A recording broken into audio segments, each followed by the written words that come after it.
जीवित परमेश्वर के रहस्यमय वचन। अय्यूब की पुस्तक अध्याय 4। तब तेमानी एलीपज ने कहा, यदि कोई तुझसे कुछ कहने लगे तो क्या तुझे बुरा लगेगा? परंतु बोले बिना कौन रह सकता है? सुन, तूने बहुतों को शिक्षा दी है और निर्बल लोगों को बलवंत किया है। गिरते हुओं को तूने अपनी बातों से संभाल लिया और लड़खड़ाते हुए लोगों को तूने बलवंत किया। परंतु अब विपत्ति तो तुझी पर आ पड़ी और तू निराश हुआ जाता है। उसने तुझे छुआ और तू घबरा उठा। क्या परमेश्वर का भय ही तेरा आसरा नहीं? और क्या तेरी चाल चलन जो खरी है तेरी आशा नहीं? क्या तुझे मालूम है कि कोई निर्दोष भी कभी नाश हुआ है या कई सज्जन भी काट डाले गए? मेरे देखने में तो जो पाप को जोतते और दुख बोते हैं वही उसको काटते हैं। वे तो परमेश्वर की श्वास से नाश होते और उसके क्रोध के झोंके से भस्म होते हैं।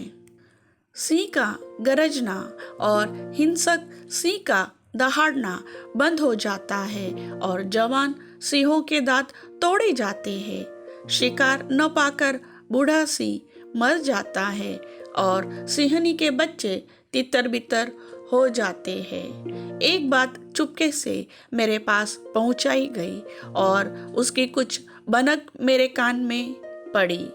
रात के स्वप्नों की चिंताओं के बीच जब मनुष्य गहरी नींद में रहते हैं, मुझे ऐसी थरथराहट और कंपकपी लगी कि मेरी सब हड्डियां तक हिल उठी। तब एक आत्मा मेरे सामने से होकर चली और मेरी देह के रोए खड़े हो गए। वह चुपचाप ठहर गई और मैं उसकी आकृति को पहचान न सका, परंतु मेरी आंखों के सामने कोई रूप था।